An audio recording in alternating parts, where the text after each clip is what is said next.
Bonjour, très heureux aujourd'hui d'entamer avec vous le dernier cours, hein. J'espère que tous les étudiants vont recevoir cette vidéo.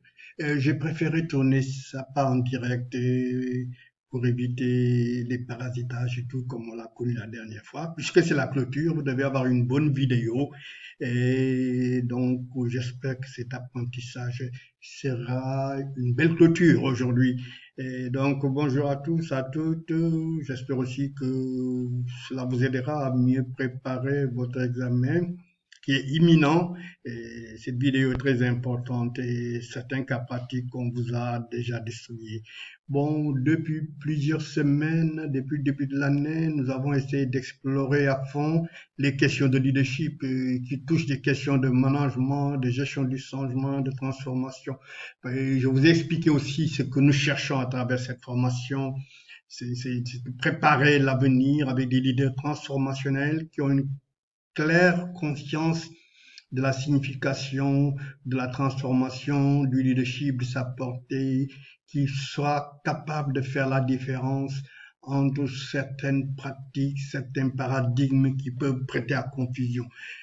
Parce que si nous ne parvenons pas à gérer par la performance, à transformer par la performance, à avoir un leadership transformationnel, une masse critique des leaders transformationnels, des partisans de gestion du changement pour des résultats massifs, évidemment, on peut être sceptique. Et nous essaierons également de tirer les conclusions de tout cela. Donc, bonjour et bienvenue pour cette formation que nous débutons ensemble aujourd'hui.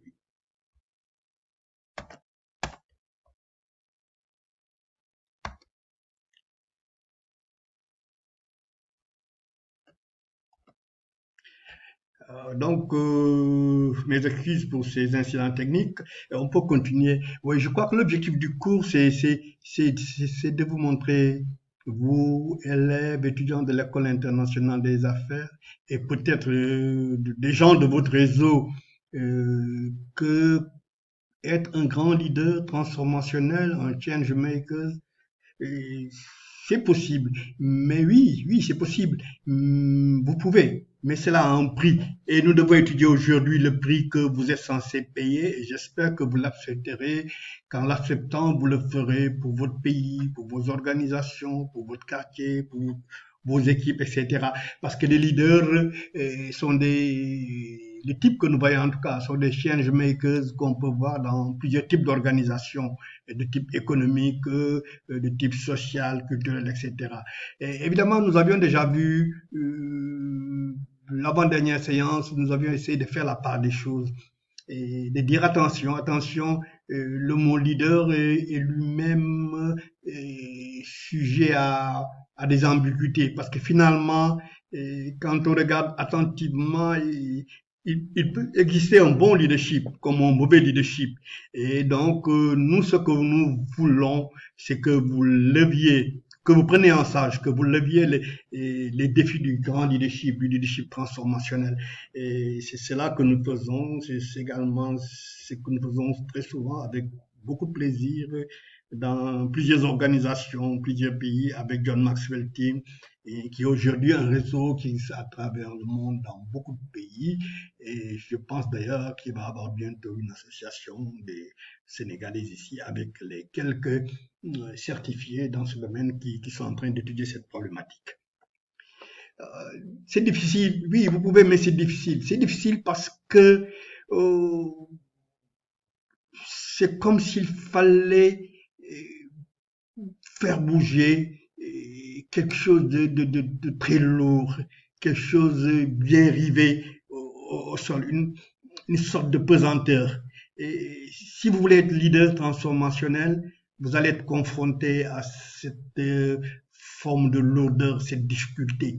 Et donc, comme le dit John Maxwell, votre aptitude de leadership impacte votre efficacité, votre potentiel et impacte aussi l'avenir de votre organisation. Quand je dis parle d'organisation, il faut entendre par là votre pays, votre quartier, votre équipe de football, etc.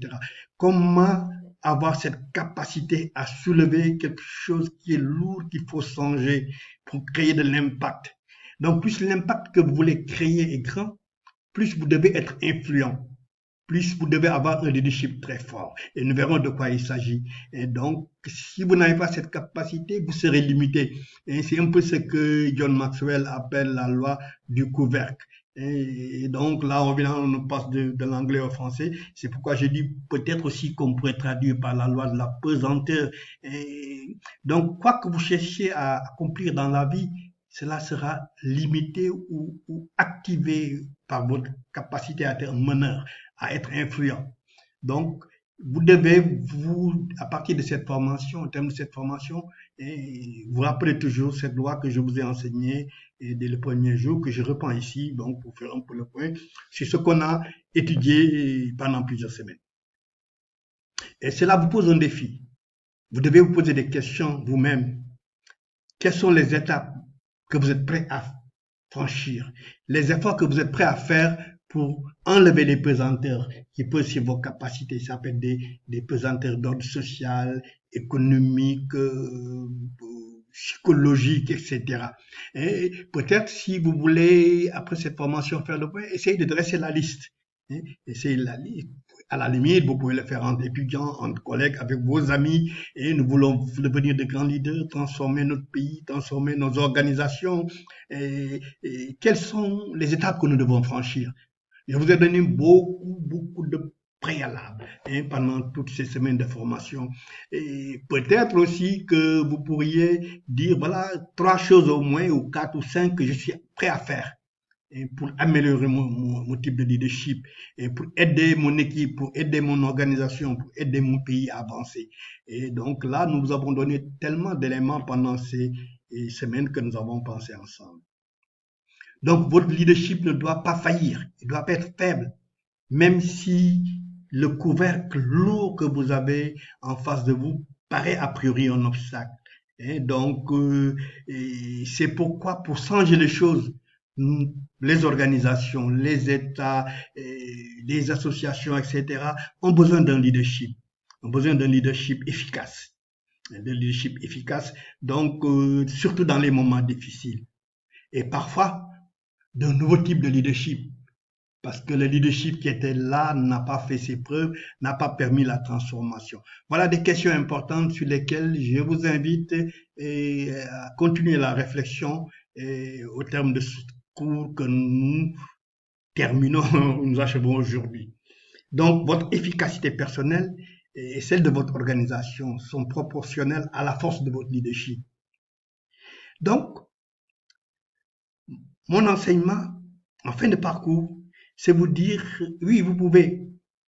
On a vu toutes sortes de lois sur l'impact, l'importance du leadership, mais faites une analyse de vous-même, regardez votre vie personnelle, professionnelle, regardez la vie économique, sociale, culturelle de votre environnement et essayez de réfléchir sur le niveau d'efficacité. Essayez de réfléchir, est-ce que vous êtes prêt à faire tous les efforts nécessaires pour soulever ce lourd couvercle qui paralyse la transformation? Est-ce que vous faites confiance à des leaders qui sont prêts à faire tout cet effort, tous ces efforts pour soulever ce lourd couvercle? Est-ce que vous avez des critères d'analyse? J'ai beaucoup insisté sur ça face aux nombreuses questions que vous m'avez posées sur comment savoir qui est un leader, etc., qui est un bon leader. Et donc, que pouvez-vous faire pour élever le niveau d'efficacité? En fait, un conseil, après cette capacité à faire face aux difficultés, à les soulever, que vous devez voir si elles existent en fait à votre niveau, au niveau des leaders que vous voulez choisir, que vous voulez suivre. Il y a un deuxième impératif. Êtes-vous un leader, un grand leader, capable de mener les gens vers la victoire? Est-ce que le leader, celui que vous qualifiez de leader, est-ce qu'il a ces capacités de vous faire gagner, de vous mener vers le chemin de la victoire? C'est une affirmation, mais quel est le critère? Comment vous allez le savoir? Donc, c'est un élément important de votre réflexion au terme de cette formation. Et j'espère que vous consacrez beaucoup d'efforts à réfléchir ça. Et je vous quitte, mais en réalité, je vous donne des adresses de plateformes où vous pouvez toujours me retrouver pour approfondir ces choses-là. Donc, En tout cas, ce genre de leader qui est capable de mener les gens vers la victoire est un leader qui est capable de faire face à des pressions fortes. Et même, on dit d'eux qu'ils sont à leur top niveau quand ces pressions sont fortes, ils sont capables de rebondir, de faire face, de renverser la situation, de construire une œuvre, une vision, etc. Évidemment, vous êtes encore très jeune, la plupart des étudiants, peut-être que ce sont des questions de l'avenir, mais on va vous aider quand même à réfléchir pour la suite, à vous tester vous-même. Par exemple, vous pourriez passer à vous-même un moment de votre vie et où vous étiez dans des difficultés, où vous avez eu même envie de lâcher prise en disant c'est trop difficile, etc. Comment faire pour résister? Comment faites-vous pour résister? Est-ce que vous avez cette capacité de résistance? Est-ce que les leaders auxquels vous faites confiance, est-ce qu'ils ont cette capacité de résister dans les moments difficiles jusqu'à vous mener vers la loi de la victoire, vers la victoire? Pourquoi vous le pensez? Sur quels critères? Un critère doit être assez matériel et donc par les réalisations du passé, par des choses comme ça. Donc ça pose le problème et c'est la tentation de quitter, d'abandonner. Et beaucoup de coachs vous disent non, n'abandonnez pas. C'est le jour où vous avez abandonné qu'allait se réaliser les grands miracles. Et est-ce que vous avez cette capacité-là de résistance? Donc un leader, ces grands leaders, a quelque part le sens du défi. Et de faire face à la défaite, de considérer qu'elle est inacceptable. Ça suppose qu'il a une passion. Souvent, ça demande beaucoup de créativité parce qu'il faut rebondir. Et pour rebondir, il faut des alternatives. Et donc, ça demande beaucoup d'engagement. Et c'est quelqu'un qui est convaincu et que la défaite n'est pas la bonne option, que la victoire est obligatoire et il faut payer les prix. Très souvent, vous me direz que c'est beau à dire, mais c'est pour la simple raison qu'il y a quand même des préalables, il y a des conditions. Un tel leader, on l'a dit dans le deuxième ou troisième séance, si vous vous souvenez, on en parlait de la loi du cercle rapproché. Son problème, en général, ce leader qui parvient à faire ces merveilles-là, il est bien entouré. Il a de bons joueurs. Et c'est comme dit Lou Holtz, qui dit que vous devez avoir de grands athlètes pour gagner. Vous ne pouvez pas gagner sans eux, mais vous pouvez perdre avec eux. Et là, c'est là votre rôle de coach, de leader. Et effectivement, donc, réfléchissez sur le leader qui est capable de changer les choses, de mener les gens, les organisations vers la victoire, les individus. Et quelles sont ses capacités de coaching? Est-ce qu'il les a acquises, par exemple? Et donc, les leaders qui améliorent les choses, en général, pour leur équipe, ils savent inspirer les gens. Ils savent leur donner la confiance, l'espoir, susciter l'espoir. C'est des gens capables de vendre une vision. C'est des gens optimistes, en général. Et donc, dans le document, la leçon que je vous laisse aujourd'hui, je vous laisse aussi un certain nombre de réflexions. Comment vous pouvez mettre en œuvre la loi de la victoire, qu'on vous a enseigné aujourd'hui et que même je crois qu'on avait déjà abordé. Et donc, vous devez vous poser des questions. Évidemment, dans le grand manuel qu'on vous a remis, donc vous verrez que effectivement, il y a des exercices de ce genre que vous pouvez faire. Et donc, pour mettre en pratique, réfléchir sur vos capacités et d'amener les gens vers la victoire finale. Et par exemple, un exercice, ici, on vous dit prenez une feuille de papier blanche, écrivez tout en haut votre objectif.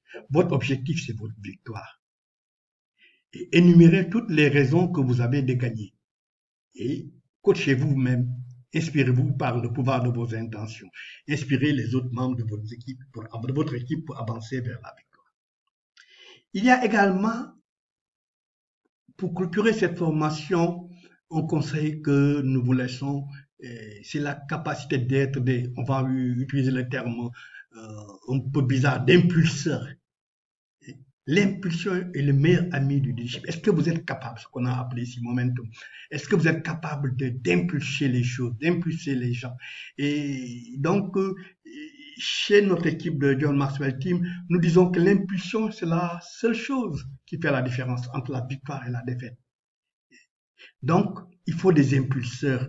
Et donc, comment il faut mobiliser les gens. Il faut, comme dit Eleanor Douane, allumer un feu dans le cœur de quelqu'un avant qu'il ne brûle dans votre propre cœur. Donc, si vous proposez quelque chose aux gens, c'est que vous-même, vous y croyez, vous le pratiquez, vous avez la conviction. Vous ne pouvez pas allumer un feu dans le cœur de quelqu'un avant qu'il ne brûle dans votre propre cœur. C'est une très, très belle phrase que j'aime bien et je crois que ça traduit ces capacités et ce besoin qui doit exister en vous pour que vous soyez un leader capable de mener les gens d'un point A à un point B. Ça pose souvent d'avoir une très bonne équipe. On va revenir très souvent dans cette présentation sur la notion d'équipe avec laquelle vous avez des vues similaires, des visions communes, et le même degré d'enthousiasme, etc. Et ça, posez-vous la question, est-ce qu'aujourd'hui vous êtes prêt donc à bien vous entourer de gens similaires avec lesquels vous partagez des visions, qui sont ce qu'on appelle aujourd'hui des leaders ou des managers de classe A, des fois on dit de classe internationale, etc. Et donc, est-ce que vous avez des idées, des pratiques qui vous permettent de mobiliser de tels gens? Est-ce que déjà, d'ores et aujourd'hui, certes vous sortez des écoles, est-ce que vous y pensez avoir ce réseau-là pour demain, lorsque vous avez des chantiers de transformation, utiliser de telles capacités? Donc là également, nous vous avons donné un exercice de coaching donc pour vous évaluer. Est-ce que vous êtes le genre de personne capable d'attirer des gens qui ont des vues similaires avec vous? Est-ce que vous êtes le genre de personne capable de créer de l'enthousiasme? Ou bien est-ce que, comme on le verra plus tard, est-ce que vous êtes le genre de personne qui diminue les autres, qui les réduit à la plus simple expression, des choses comme ça? Sinon, est-ce que vous avez déjà réfléchi sur les démarches que vous allez entreprendre pour augmenter l'élan? Peut-être qu'il y a des entraves qui vous empêchent d'être comme cela. Nous vous invitons à réfléchir d'ores et déjà sur vous. Donc, ces exercices, n'hésitez pas à les faire. Peut-être pas tous en même temps, mais progressivement. C'est pas la prise de conscience de ce que vous êtes, de ce que vous croyez. Peut-être que ces choses-là vont changer. On ne dira jamais trop. Les grands leaders qui ont transformé le monde, qui s'appellent Mahatma Gandhi, Nelson Mandela, Bill Gates et consorts, ils ont pratiqué la loi du sacrifice. Le problème que nous avons dans les pays africains, c'est que nous n'étudions pas, ça commence maintenant avec Internet et consorts, la vie des gens qui ont réussi, créer des grandes œuvres. On voit quelqu'un qui est devenu milliardaire, bon, peut-être on pense qu'il a la chance, que c'est descendu du ciel, des choses comme ça. Et donc, très souvent, malheureusement en Afrique, on n'écrit pas assez sur ces gens. Et c'est un énorme travail à faire. Je pense que les business schools, les consorts devraient faire ce travail avec des étudiants au niveau des mémoires et consorts. Et ces gens ont dû pratiquer la loi du sacrifice à un moment donné. Donc, un leader doit être capable de renoncer pour s'élever. Le cœur d'un bon leader est le sacrifice. Effectivement, tout le monde n'est pas prêt à faire des sacrifices. Et ça, c'est un problème. Si vous confiez la destinée de votre organisation, surtout si vous créez une entreprise, par exemple, à des gens, vous êtes entouré par des gens qui ne sont pas prêts à faire des sacrifices, probablement vous allez échouer. Et c'est la même chose aussi. Je pense que sur ce continent, on fait très souvent confiance à des gens qui ne sont pas prêts à faire les sacrifices nécessaires. Évidemment, le leadership devient un leadership conservateur et statique qui ne crée pas la transformation. Donc, faire le sacrifice aussi, c'est être capable de renoncer. Et comme le dit Ralph Waldo Emerson ici, pour tout ce que vous avez manqué, vous avez gagné quelque chose d'autre. Et pour tout ce que vous gagnez, vous perdez quelque chose. Donc, les grands leaders ont développé cette capacité de réseautage très souvent. Et ils sont conscients qu'ils sont engagés dans une voie qui nécessite des sacrifices de leur part. Et étudions cette notion de sacrifice un peu, pour montrer à quel point c'est difficile. Le sacrifice, pour un grand leader, c'est un processus continu. Mahatma Gandhi, Nelson Mandela, voyez le temps que ça leur a pris dans leur vie. Et c'est pas quelque chose qui se réalise une seule fois. Et ici, dans les écrits de John Maxwell Tim, nous utilisons un langage que nous avons repris des ouvrages de John. Et donc, il parle de droit de péage. Et le sacrifice, c'est un processus continu. C'est pas un paiement annuel. C'est comme chaque fois vous traversez l'autoroute, vous payez un droit de péage pour aller plus loin. Donc, les sacrifices n'ont pas de fin. Ils sont dans la durée. Évidemment, ça pose un problème, la capacité à faire face, à ne pas renoncer, on l'a dit tout à l'heure. Parce qu'à partir d'un certain moment, vous, leaders, vous pouvez essayer de changer les choses, mais le prix à payer devient très élevé. Alors, est-ce que vous êtes prêts à vous embarquer dans des voyages, on va les appeler des voyages, des transformations qui s'inscrivent dans le temps et qui, à partir d'un certain moment, peuvent être très difficiles. Le prix que vous devez payer peut devenir assez élevé. Je pense que c'est une réflexion que je vous invite à en faire en nous quittant aujourd'hui. Et très souvent, il y a beaucoup au départ, mais il y a peu à l'arrivée pour les grandes transformations. Parce que le prix à payer à partir d'un certain moment pour devenir un grand leader, pour se développer, devient très élevé. Ça demande beaucoup de résistance. Et dans cette formation et dans le manuel qui l'accompagne, vous avez beaucoup d'exercices comme ça. Et donc, très souvent, ceux qui sont restés derrière n'ont pas pratiqué la loi du sacrifice. C'est ça la vérité. Maintenant, ils peuvent le reconnaître ou ne pas le reconnaître. Et là, nous entrons dans un monde bizarre où peut-être aujourd'hui le sacrifice devient de moins en moins récompensé. N'importe qui peut surgir du néant, etc. C'est un danger très élevé pour l'humanité et surtout pour des pays comme les nôtres. L'autre image, c'est ce qu'on appelle chez John la destination. Parce que si vous faites ce sacrifice, ça signifie que vous êtes en train de vouloir atteindre une destination, d'arriver à un point, bon, on va l'appeler Y, ou à un point B. Et la maladie de la destination, c'est toujours poser la question, quand est-ce que je vais y arriver, quand est-ce que je vais y arriver. Et voilà, c'est pas facile. C'est pas facile de résister jusqu'à la destination finale. Peut-être que l'exercice qu'on va vous demander de faire, si jamais vous avez eu déjà des projets, des ambitions, quelle était votre situation par rapport à la maladie de la destination, et donc faites une liste et voyez pourquoi, quels ont été les obstacles, etc. Et ça peut vous aider. Donc la loi du sacrifice, quand ça réussit plutôt, ça vous permet d'atteindre le sommet, d'aller à un point Y, d'y rester, parce que ça a été durable. Et vous construirez une œuvre solide. Les œuvres sans sacrifice sont souvent des œuvres faciles, factices. Donc, c'est par le sacrifice que vous allez construire les organisations, c'est par des leaders qui ont cette capacité de sacrifice que nous allons construire nos organisations africaines, etc. Donc, voilà un autre impératif qui nous attend. Autre question, pour devenir un grand leader que nous avons étudié pendant toutes ces formations, est-ce que vous êtes capable, vous avez cette ambition de laisser un héritage aux autres? Est-ce que les leaders que vous choisissez, que vous suivez, ont vraiment cette marque durable du leader qui se mesure à sa succession? Quand il part d'ailleurs, qu'est-ce qu'il laisse? Qu'est-ce qu'il va vous laisser? Voilà des critères très importants. Êtes-vous prêt à laisser un héritage aux autres, à votre organisation, à votre pays, votre peuple, etc. La liste peut être allongée, etc. Connaissez-vous l'héritage que vous allez laisser aux gens? Vous pouvez vous poser la même question en vous plaçant du côté du leader. Est-ce que ce leader est capable de laisser un héritage aux autres, à son pays, aux organisations, à son peuple? Est-ce que lui-même, il a déterminé le genre d'héritage qui consiste Si oui, sinon, essayez de trouver la documentation qui vous permet de savoir ça.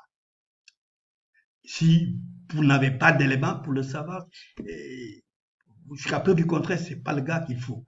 Et donc, voulez-vous vraiment laisser quelque chose? Veut-il vraiment laisser quelque chose et quoi? Une œuvre durable pour la postérité, pour la prospérité. Comment? Il y a beaucoup de gens qui promettent des choses comme ça, mais demandez-leur le comment. Par exemple, est-ce que vous êtes un leader capable de développer d'autres leaders, capable de vous remplacer? Ou bien le leader dont vous parlez, est-ce qu'il a vraiment cette volonté de développer d'autres leaders capables de le remplacer? Qu'est-ce que dans sa stratégie prouve cela? Qu'est-ce que dans ses gestes de tous les jours, ses décisions prouvent cela? Est-ce que, en tant que vous êtes prêt à être un leader qui a compris que pour changer les choses, les autres, il faut faire ce sacrifice. Ou lui-même, il faut faire ce sacrifice. Il faut faire un sacrifice. Il faut être capable de renoncer. Renoncer à quelque chose qui parfois comportait des avantages pour lui-même, par exemple pour son intérêt personnel, etc. Et donc, la loi de l'héritage aussi signifie que le grand leader, le grand chef capable d'être un change maker, de transformer, c'est quelqu'un qui est prêt à prendre des risques. Parce que c'est un voyage assez long si on promet la transformation. Et par exemple, il s'agit de gérer le changement, de faire des réformes, il y a des préalables. C'est quelqu'un qui est prêt à prendre des risques à aller vers ce chemin. Donc, le risque est inévitable. Il faut peut-être le maîtriser. Effectivement, les leaders, les mauvais leaders qui n'ont pas ces talents en général, il arrive un moment où les gens qui les accompagnent, même c'est eux qui vont les abandonner. Parce que nous verrons certaines pratiques qu'on verra plus loin, comment il peut pousser les gens à les fuir, à partir. Donc, question très importante. Si vous voulez être un grand leader, êtes-vous capable de répondre à la question suivante? Quel est l'héritage que je veux laisser? Si vous analysez quelqu'un pour voir dans sa vie, son comportement, est-ce que c'est un grand leader? Posez-vous la question. Quel héritage laisse-t-il? Quel héritage veut-il laisser? Est-ce qu'il fait partie de ces gens, par exemple, qui sont des suivistes, qui acceptent leur vie comme elle est, et qui ne la prennent pas en main, etc.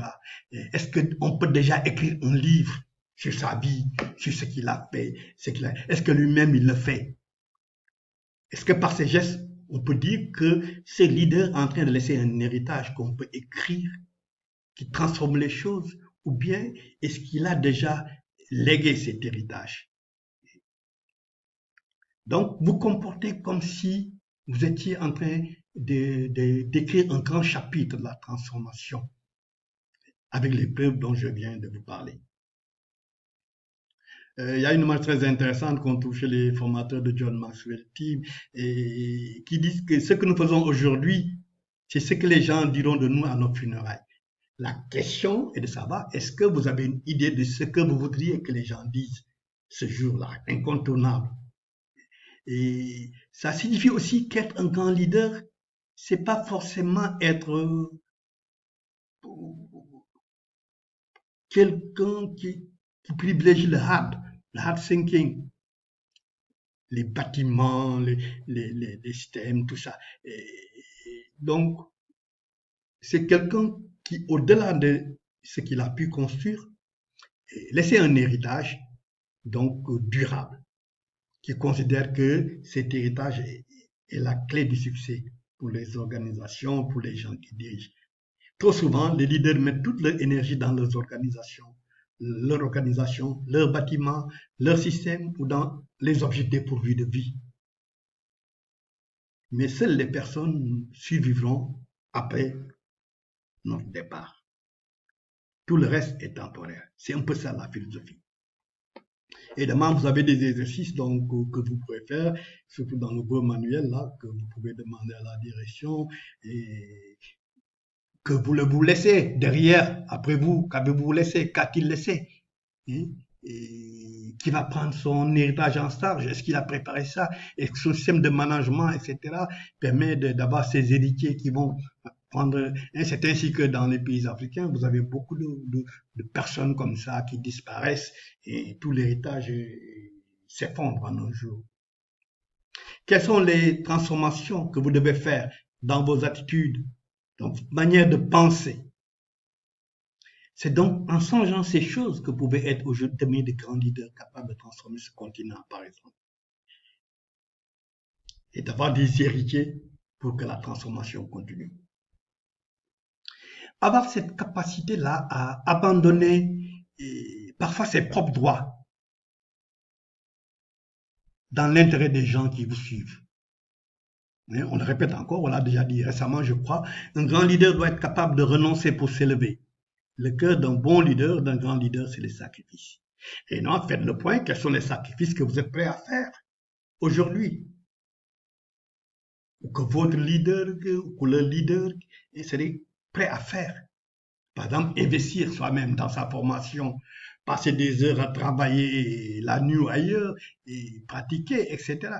Est-ce que vraiment vous avez entamé ce chantier du sacrifice pour devenir ceci ou cela, pour être capable de changer les choses, de développer un continent, de développer un pays, des organisations, etc. Donc, il y a quelque chose, il y a toujours quelque chose à laquelle il faut renoncer. Et on l'a dit, il y a des droits de péage continu et vous avez tous les exercices qu'il faut faire pour savoir si vous souffrez de la maladie de la destination, etc. Donc, vous avez un inventaire à faire de vous-même, des autres, un inventaire des forces qui vous feront aller de l'avant. Quelles sont ces forces? Et des exercices que nous vous recommandons et qui sont détaillés dans la plateforme. Bon, c'est des exercices de remémoration, le coaching peut vous aider, la visualisation, etc. Et donc, il y a un entraînement à faire soi-même et souvent le coaching existe et est vraiment un outil qui vous aide à y arriver. Donc, il y a de grandes choses que vous devez continuer à apprendre. Ne vous arrêtez pas à ce cours, que vous devez intérioriser pour devenir un grand leader transformationnel. Un grand défi, c'est vaincre la peur et les craintes. Beaucoup de gens, souvent, ont peur de parler, peur de se faire remarquer, peur de dire ce qu'ils pensent. Il y a un entraînement à faire pour ça. D'assumer les erreurs, de visualiser les obstacles, de reformuler vos buts et vos objectifs, de se poser de bonnes questions, de se dire qu'est-ce que j'ai appris de l'expérience. Souvent, l'expérience, on lui donne un sens qu'il n'a pas. C'est pas simplement le fait d'avoir vécu une situation, d'avoir travaillé quelque part. Beaucoup plus que l'expérience, c'est les leçons que vous avez tirées de ça. Parce que vous pouvez être là-bas et avoir été un suiviste, avoir été un mauvais élément, etc. Mais est-ce que vous avez réfléchi, vous avez tiré des leçons, vous les avez formalisées, ça vous donne une vision, ça vous donne de nouvelles manières de faire. C'est ça l'expérience. Le reste, c'est une aventure passagère peut-être. Donc, comment vous pouvez vous améliorer? Est-ce que vous faites cet exercice à partir de votre expérience? L'expérience, ce n'est pas une sorte de catalogue d'événements vécus, c'est surtout les leçons qu'on en tire. Bon, évidemment, vous êtes très jeune et peut-être si à cet âge, je vous demande quelles sont les leçons positives que vous avez tirées de votre expérience, alors que vous êtes en train peut-être dans quelques mois de chercher des emplois, des choses comme ça, à votre sortie de l'école internationale des affaires, l'exercice peut être compliqué. Bon, mais tout de même, il y a des événements que vous avez vécus qui ne sont pas forcément dans le milieu professionnel. Vous pouvez continuer à vous poser cette question. Apprendre de votre vécu. Et c'est là où vous êtes capable de prendre votre responsabilité avec des méthodes, des manières de faire, un savoir-faire, et surtout un savoir devenir. On parle souvent des 3 S, savoir, savoir-faire, savoir-être, mais savoir devenir aussi. Et l'autre aspect aussi, je pense que très important dans nos pays, et par exemple, on se plaint trop des autres, pas de nous-mêmes. Donc, un élément important, c'est de passer de victime à héros. Et cela se construit. Cela ne dépend pas des autres, cela dépend de nous-mêmes. Et vous avez une vidéo très intéressante, je pense, sur ma plateforme YouTube, je vous ai mis Donc, changez, prendre nos responsabilités, pas passer notre temps à critiquer les autres, etc. Bon, les autres, souvent, ils ne cherchent que leurs intérêts. Si vous laissez faire, ils en abusent. Donc, transformer les adversaires en alliés. Et, et je pense également que c'est un grand obstacle pour la construction d'un leadership de classe internationale avec des transformations idoines en matière économique, sociale, culturelle, tout. Et parce que souvent, les leaders, disons les mauvais leaders que nous avons à certains endroits, n'ont pas cette capacité de transformer les adversaires en alliés. Ils ont tendance à transformer les adversaires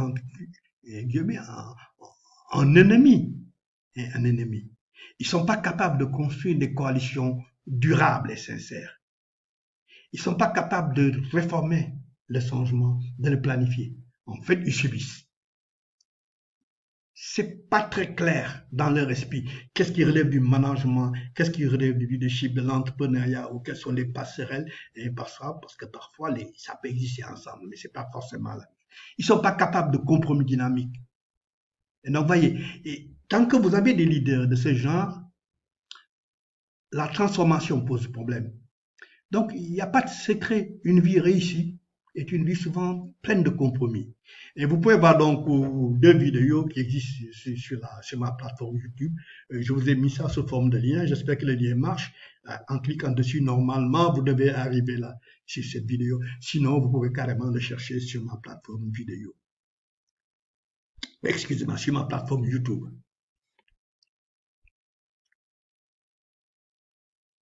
L'un des grands problèmes aussi, c'est d'avoir des leaders capables de démultiplier. Moi, j'ai préféré le terme démultiplier et non multiplier comme on le trouve dans les travaux de Weizmann. Comment les meilleurs leaders rendent les autres plus intelligents, chacun d'entre nous. Donc, vous voyez, ce type de leader est différent. Ce n'est pas un leader qui dit que c'est moi le chef, j'ai le pouvoir, et les autres, vous êtes des suivistes, etc. C'est moi, etc. Nous allons voir comment répondre ce genre de leader.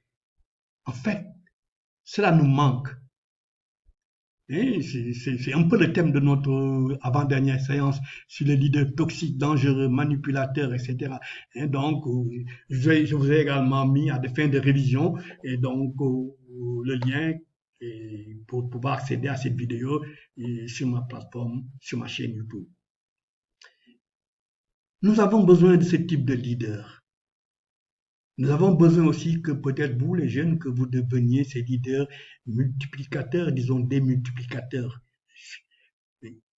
Nous avons besoin également que les mentalités évoluent, que vous, les autres, croient plutôt aux leaders capables de démultiplier les talents, qui vont les chercher là où ils sont, qui créent d'autres leaders capables de les remplacer, mais surtout des leaders transformationnels.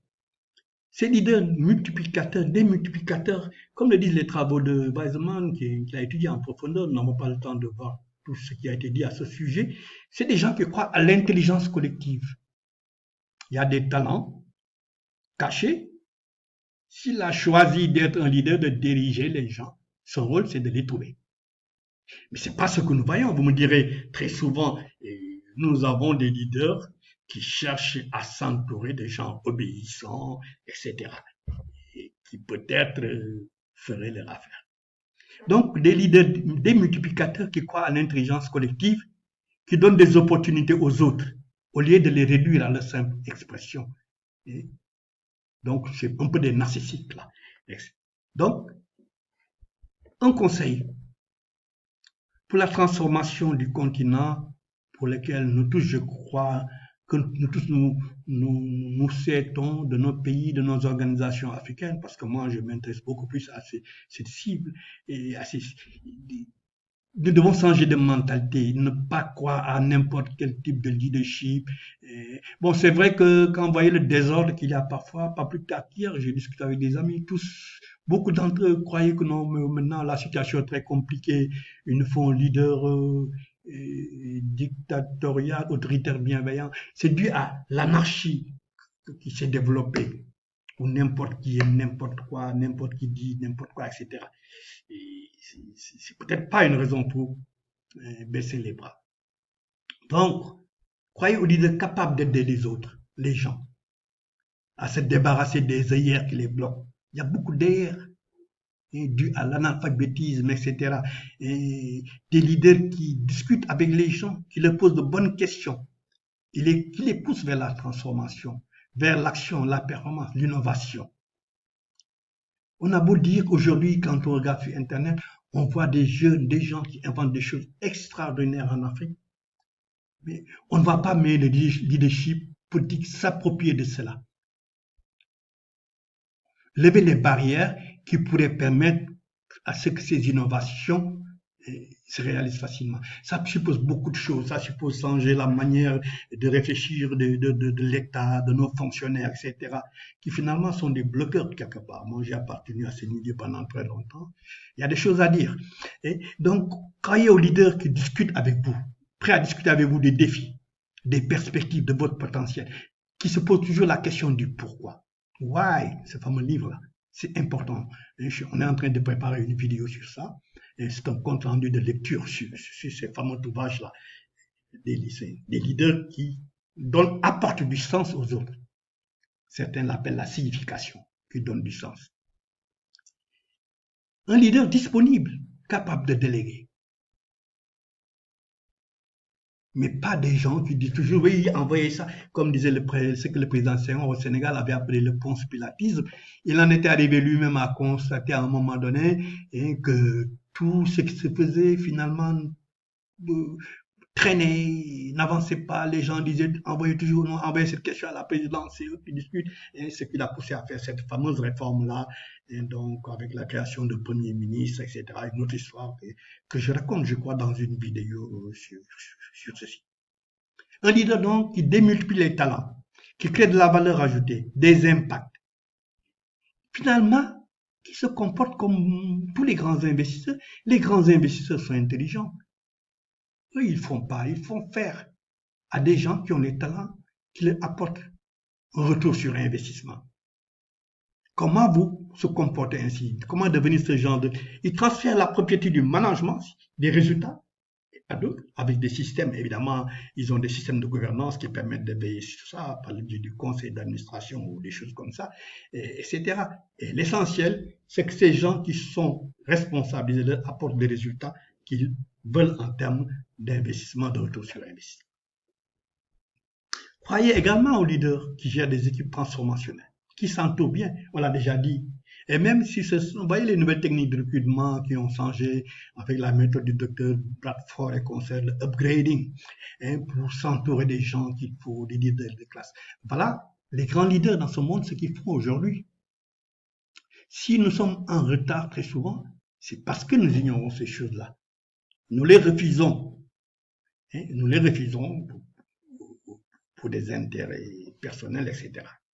Et il y a beaucoup d'études sur cette question qui démontrent que les leaders qui s'entourent bien, ce sont ces leaders qui ont changé le monde, qui ont changé leur organisation, leur pays, qui ont trouvé les talents, les méthodes pour démultiplier les talents, qui ont pu capables de créer au sein des organisations parfois lourdes et bureaucratiques des centres de performance et de responsabilité.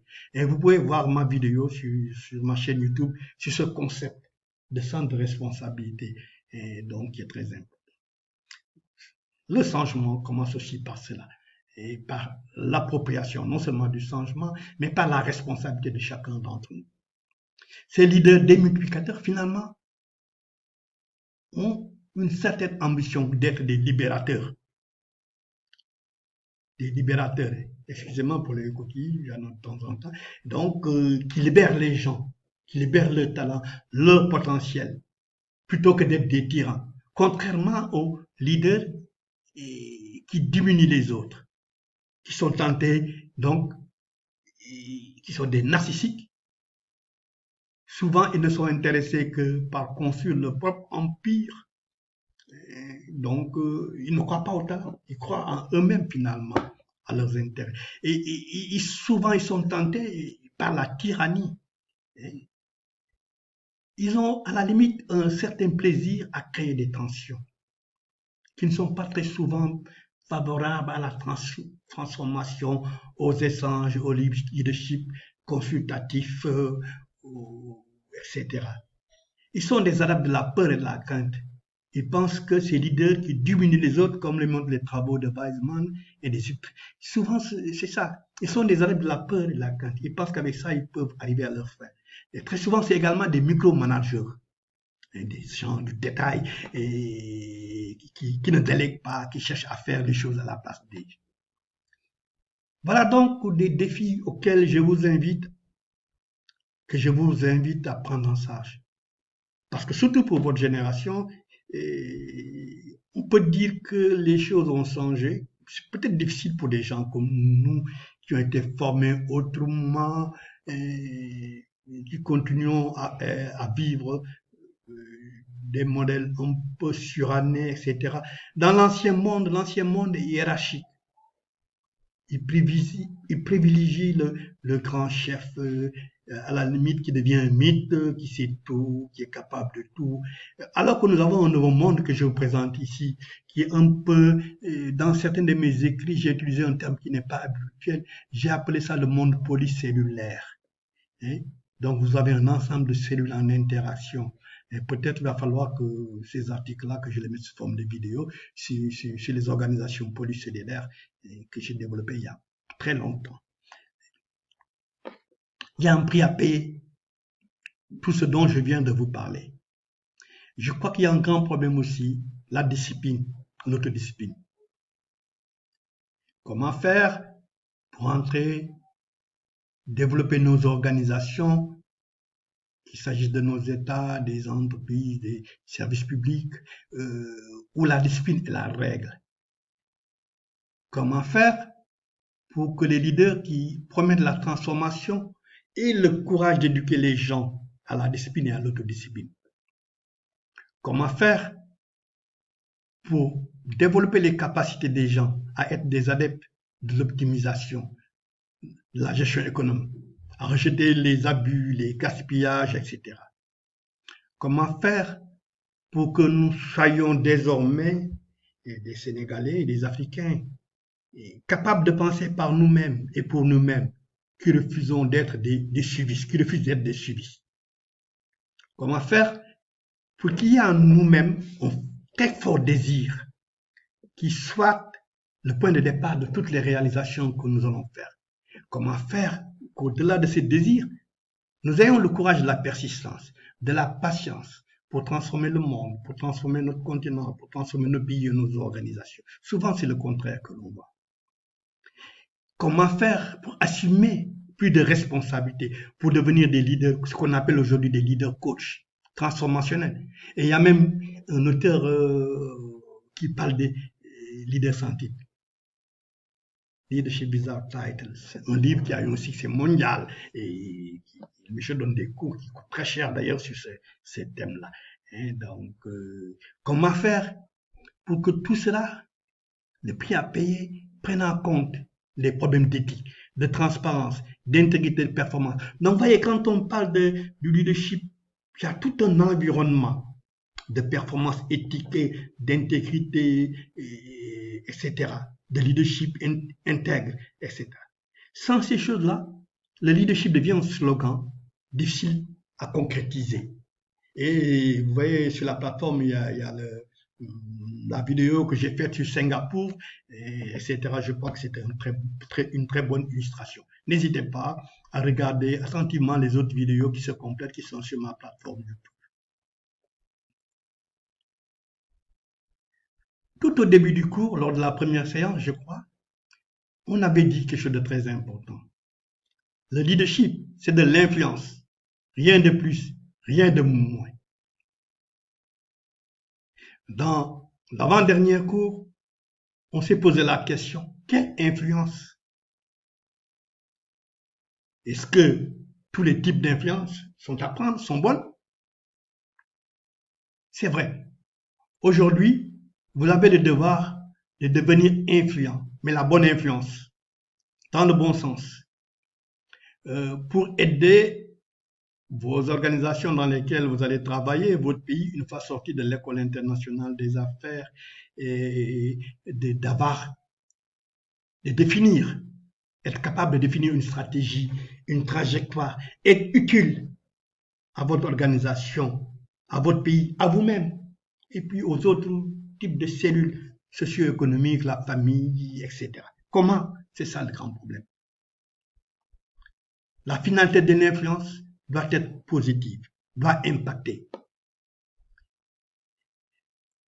Après plusieurs années de formation, vous allez sortir bientôt.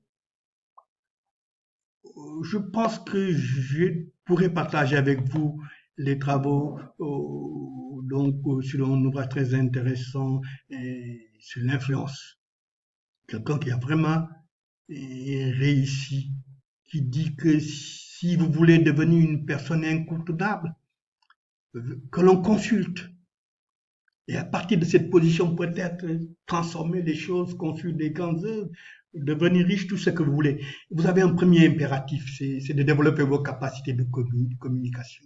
Dans le cours complet de leadership, vous avez deux modules, je crois, sur cela. D'abord sur la communication, son histoire, et puis un grand thème intéressant que l'on enseigne à John Maxwell, que j'ai africanisé sous le terme, le slogan communiquer c'est bien, se connecter c'est mieux. Donc, il ne s'agit pas simplement de communiquer, il s'agit aussi de se connecter. Ça signifie que vous devez argumenter. Ça signifie que vous devez créer une valeur que les gens trouvent intéressante, qu'ils vont aller chercher. Ça signifie que la valeur que vous créez doit être assez originale et, disons, unique.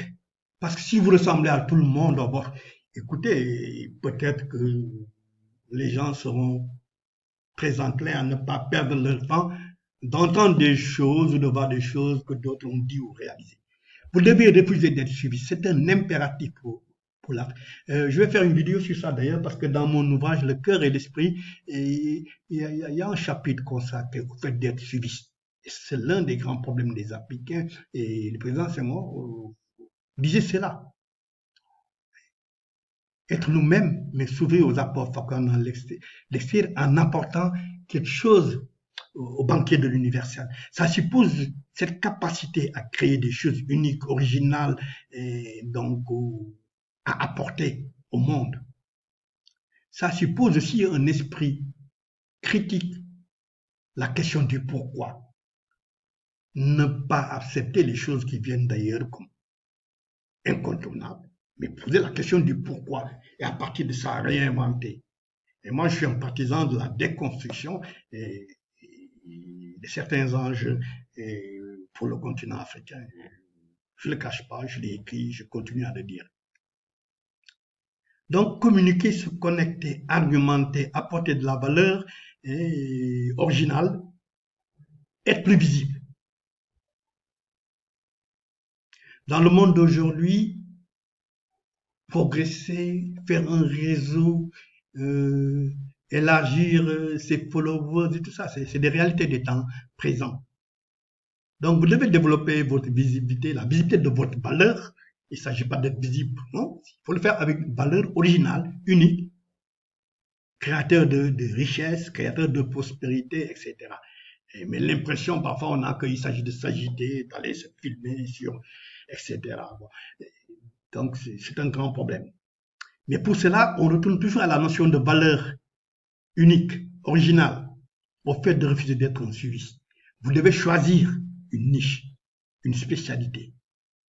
Aujourd'hui, nous sommes dans un monde où tout le monde prétend être le grand spécialiste, à la place des spécialistes qui souvent ont fait des sacrifices, des études très longues, ou vécu des épreuves qui nous ont permis une expérience de faire de formaliser des choses, il y a toujours quelqu'un qui vous dira je connais ça mieux que vous, même si vous n'avez pas des preuves d'un vécu permettant de le confirmer. C'est pourquoi, en ce qui vous concerne, puisque vous êtes des jeunes, vous arrivez dans un monde numérique, digital. C'est un tremplin pour vous, pour vous donner plus de visibilité, mais surtout pour construire et consolider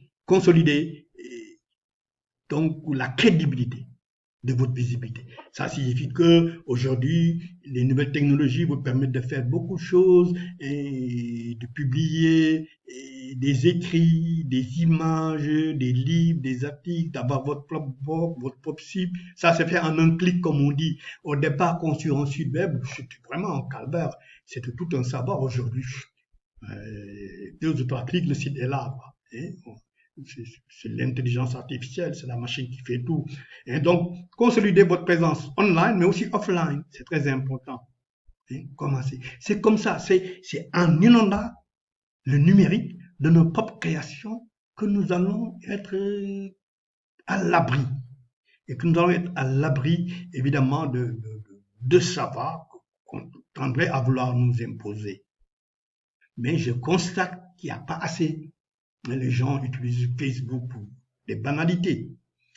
Nous devons être beaucoup plus structurés, beaucoup plus ambitieux dans ce domaine-là. Proposez au monde, à votre pays, aux autres, des produits, des services. Et on est en train donc de développer un module donc, sur tout ce qui est l'entreprise numérique ou l'entrepreneuriat numérique. J'espère que d'ici quelques mois, il sera disponible sur le site de l'EIA et le site de formation. Donc, à distance. Développer des portefeuilles de produits, de services, d'idées, des innovations, et un écosystème que vous pourrez valoriser sur le marché au niveau du public et une offre de qualité qui va vous donner des capacités de développer vos propres talents, de développer votre propre image, pourquoi pas, de vous enrichir, etc. Changer de mentalité sur ce continent. J'ai lu un ouvrage très intéressant il y a quelques années où l'auteur parle des givers et des takers. Si vous avez des leaders qui ne donnent rien aux autres, qui pensent qu'ils doivent prendre tous les autres, c'est une problématique du continent. Et ça pose évidemment, comme le dit sur ce tableau, un peu trop sommaire, cette capacité de relations stratégiques gagnant-gagnant, et cette capacité de nouer des partenariats, des réseautages, etc. Et donc, dans le module approfondi de leadership, je vous ai laissé des liens. Ou si jamais vous voulez continuer cet apprentissage ou d'amener d'autres Sénégalais et d'autres Africains à suivre ces formations, vous pouvez accéder à ces éléments. Évidemment, tout ça doit être pensé. Et très souvent aussi, ça demande d'investir sur soi-même, d'investir ses outils. Ça signifie que si vous avez une rémunération, que vous voulez aller vers ça, vous devrez peut-être voir quelle est la proportion de cette rémunération que je vais consacrer à mon développement personnel, à l'acquisition d'outils, à un nom de domaine, à un hébergement, des choses comme ça. Je crois qu'il ne faut pas être, quel est le terme, c'est faire des illusions. C'est un peu la loi du sacrifice. Il y a un pas d'investissement sur soi et sur des outils, des stratégies à faire. Votre image va compter beaucoup aussi. Comment élever votre profil pour qu'on vous perçoive comme quelqu'un d'utile. Je crois parfois on parle de branding. Quelqu'un que l'on cherche, que l'on recherche pour faire face, pour résoudre des problèmes, que l'on écoute, à qui on a confiance. Tout cela aussi, c'est un peu la loi du sacrifice. C'est pas spontané. C'est aussi ce qu'on avait appelé donc la loi du processus. C'est un processus. Les gens doivent obtenir la preuve que vous avez faites les efforts qui sont, que vous laissez un héritage, qu'on peut voir telle réalisation, que ça continue, que ça impacte les gens, etc., que ça soit dans votre pays ou ailleurs. Évidemment, accordez de l'importance aux gens. Vous dites que tout ça, vous ne pouvez le faire qu'avec les autres. Seul, vous ne pouvez pas le faire. Je crois que dès les premiers jours de formation, j'ai répété plusieurs fois de façon exprès cette fameuse phrase-là. Un est un tout petit nombre pour atteindre la grandeur. Un, on pourrait l'emplacer pour tout seul, par tout seul. Et donc, vous devez construire et travailler avec des talents. Commencez à changer de mentalité. Évitez la stratégie telle que je prends tout, je donne rien aux autres. Construire avec l'équipe de rêve. Commencez déjà maintenant, ne serait-ce qu'avec vos promotionnaires, dire oui, mais un jour j'aurai besoin peut-être d'un tel. Je pense qu'il sait faire autre chose, je pense qu'il a tel talent, etc. Et déjà, vous êtes en train de réfléchir sur votre future équipe de rêve.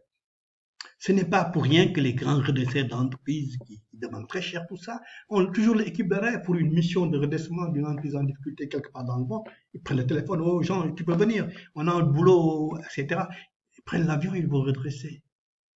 C'est parce qu'ils ont des impératifs, ils ont des visions, ils ont des cultures organisationnelles qu'ils partagent. Tout ceci n'est pas facile, me direz-vous. Rien n'est facile. C'est difficile, comme disait le président Abdou Diouf, je pense une phrase qu'il a repris de Nietzsche, c'est le difficile qui est le chemin. C'est souvent le contraire que nous voyons. Le difficile est à éviter. C'est souvent cela que nous voyons. Et cela nous retarde tous. Et votre génération, son impératif, c'est de rompre. Excusez-moi pour les coquilles, c'est de changer de paradigme. C'est de quoi la déconstruction. Toujours sur cette lancée, pour terminer, je voudrais quand même démultiplier un peu, parce que je vous ai parlé du leader démultiplicateur et les conseils. Soyez des leaders coach. Je l'ai déjà dit. Votre rôle, c'est d'être des impulseurs, c'est d'aiguillonner. La loi de Buckmont dont on vous a parlé, la loi de l'impulsion. Soyez ces futurs leaders de la transformation. Créez une culture de résultats gagnant-gagnant. Votre génération, c'est ça. Nous, peut-être, on n'a pas su le faire. On a perdu beaucoup de temps parfois en battant entre nous à tout faire pour que l'autre là saute de son poste, des choses comme ça. Nous tous, nous avons des histoires comme ça à raconter. Et malheureusement, on n'y pas souvent. Et moi, j'ai fait des cas pratiques sur ça que j'ai commencé à enseigner. Et donc, gérer moins.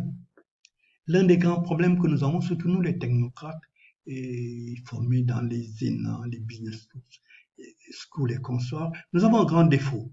Un grand défaut. On a tendance à être des gestionnaires, des hommes de dossier, tête baissée sur des papiers, etc. On oublie notre environnement. Apprenez d'ores et déjà à être beaucoup plus des impulseurs. Évidemment, ça dépend du moment de votre carrière. Au départ, vous êtes peut-être un employé sous les ordres. Mais plus vous avancez, plus vous pouvez construire votre propre affaire, plus vous voulez devenir un grand leader transformationnel, pensez à cela. Méfiez-vous du micromanagement. Évidemment, si vous êtes un chef de département, etc., pour ne pas tomber dans le micromanagement, ça suppose aussi que vous avez les bonnes compétences autour de vous qui vont vous décharger de certaines contraintes. Vous avez le devoir de formaliser une vision, au besoin votre propre vision. De croire à la synergie des compétences, à la synergie des talents, à la synergie des intelligences, etc., dont on a parlé. Le micromanagement, c'est d'arriver à des transformations structurelles, de simplification, d'allègement, etc. Moi, je préconise de nouveaux outils que j'ai tirés du benchmark, que j'ai beaucoup étudié les travaux du General Account Office, qui est le bras du Parlement aux États-Unis en matière d'audit des consorts, d'évaluation et consorts. Et ils ne se contentent pas simplement d'être ces évaluateurs, auditeurs. Ils ont proposé des stratégies, des outils Et par exemple, ils ont toutes ces techniques-là de simplification de l'État par une série de travaux parus successivement dans le temps. Et par exemple, le management des risques à l'échelon de l'État, tout ce qu'ils ont fait donc sur le réengineering de l'État de ces processus. Je crois que ça, c'est des éléments d'avenir. Et ce que nous enseignons aussi sur notre plateforme de l'École internationale des affaires consacrée au management public et à la réforme de l'État. Se débarrasser de la bureaucratie, être moins formaliste. Encore une fois, réveiller les talents des gens. Être courageux. Être courageux, c'est faire face à la réalité. C'est parfois renoncer. C'est parfois refuser de croire à n'importe qui, à n'importe quoi qui fait beaucoup de bruit. Dire, écoutez, non, je ne vous suis pas. Avoir le talent de renforcer la confiance des gens en eux-mêmes. Regardez voir le changement comme une opportunité. Ça, on l'a déjà dit, c'est toujours les talents. Oui, ça revient toujours. Le potentiel d'excellence qui sommeille, c'est chacun d'entre nous. Chacun d'entre nous a certainement un talent express ou caché. Accueillir les bonnes idées d'où qu'elles viennent, mais peut-être les répéter. Et je suis dans la vidéo sur Singapour, qui est sur ma plateforme, vous verrez comment le grand leader de Singapour, qui a transformé ses pays, ce qu'il disait sur cette question-là. Et donc, on l'a déjà dit, réseautage, partenariat, gagnant-gagnant. Le suivi est très important. L'évaluation doit être un processus naturel qui doit permettre des ajustements de suivi, etc. Misez plutôt sur de vrais leaders transformationnels, donc dont je vous ai parlé pendant toute l'année. Et je crois que c'est un peu tout ce que nous avons voulu enseigner depuis le début de l'année, et qui est détaillé également sur de nombreuses vidéos. Je crois qu'il y a aujourd'hui c'est de 38 vidéos, si je ne me trompe pas, une trentaine, postées sur la plateforme, ma plateforme YouTube. Et donc, voilà, et en tant qu'étudiant, élève de l'École internationale des affaires, qui ont subi cette formation, je pense que quelques messages qu'on devait vous donner, qu'on a commencé depuis le début de l'année. Je voudrais remercier donc l'École internationale des affaires, Madame la directrice et tout le personnel, le directeur des étudiants et tout, de m'avoir donné cette opportunité de vous former, de vous coacher. Et pour le reste, c'est à vous de faire la différence. La balle est dans votre camp. Une formation, c'est une formation. Il y a l'expérimentation, il y a la revue de tous les documents qu'on vous a laissés. Il y a ce fameux cas pratique, la République de Manteil, qu'il faut lire et relire, etc. Donc, un enjeu, expérimenter, essayer, exécuter, se tromper, recommencer, en m'excusant des coquilles que vous pouvez trouver de temps en temps sur le document, parce que je suis incapable de faire la frappe avec certains doigts de la main gauche à mesure du tour, etc. Mais je crois que l'essentiel du message est pendant. Je voudrais remercier aussi tous ces réseaux. Hein, les choses que je vous présente ne sont pas le fruit du travail d'un jour, c'est le fruit du travail de toute une vie, c'est le fruit de l'appartenance à des réseaux. Et je suis fier d'appartenir au réseau de John Maxwell Team, que vous voyez ici avec les leaders qui dirigent ça. Et donc, il y a d'autres images d'ailleurs avec John qui ne sont pas là, on dirait. Et donc, voilà, je pense que nous pouvons nous engager. Et de plus en plus, il y a des diplômés certifiés de John Maxwell Team. Je crois qu'il y en a maintenant quelques au Sénégal qui entendent démultiplier ces réseaux au Sénégal. Je crois qu'au cours des prochains mois, le réseau John Maxwell Team au Sénégal devrait naître. Et voilà, vous pouvez approfondir parce que la formation ne se limite pas à la formation en salle. Et nous avons dans notre plateforme certaines vidéos sont gratuites d'ailleurs, qu'on peut les écouter déjà sur YouTube, pratique, tout est gratuit. Mais déjà sur notre plateforme de Learning, Coaching, Training, et que nous avons créé sur Thinkific, certaines vidéos sont accessibles gratuitement. Et donc, vous pouvez également nous aider à poursuivre cette œuvre en envoyant d'autres gens et donc sur ces publications numériques et consorts, et en les diffusant ces liens que je vous envoie ici. Et voilà. Et puis peut-être à participer. Bon, l'École internationale des affaires avait les années passées organisé le USMAX. Hein, c'est le leadership pour les jeunes d'une école et consorts, une expérience peut-être à maintenir, hein, qui a été abandonnée ces 2 ou 3 dernières années. Et c'est une manifestation qui a lieu chaque année, je crois, au mois de septembre ou d'octobre à travers le monde. Et, et- et l'École internationale des affaires a organisé 2 fois de suite. Il y a eu des participants du lycée Lamine Gueye et consorts et de l'école. C'est peut-être également des choses que vous, les étudiants de l'école, vous pouvez prendre en charge dans votre association. Bon, nous avons donné le bon exemple, mais nous ne pouvons pas à chaque moment être derrière toutes ces expériences que nous déclenchons qui ont besoin de relève. Donc, pour continuer avec vous, vous avez la plateforme EIA Training Coaching. Et donc, avec l'adresse du lien que je vous donne, Learning Coaching and Training .scientific.com, ou sur le même thème du leadership également, vous avez les liens ici si vous voulez approfondir. C'est une formation structurée qui va aller beaucoup plus loin de ce que je viens de vous dire. Voilà donc, mesdames, messieurs, chers étudiants, un peu ce que je voulais vous présenter pour clôturer cette formation. Pour le reste, on verra avec les dictées des études, les examens et consorts. J'ai rendu ces publications des vidéos publiques pendant pratiquement toute la formation parce que je pense que ce sont des enjeux très importants pour la transformation des pays. C'est dire que pour ça, nous restons ouverts à d'autres associations, etc., à d'autres organisations, à d'autres dirigeants sur ce problème. Merci et à bientôt. Ok, du courage pour le reste. Au revoir.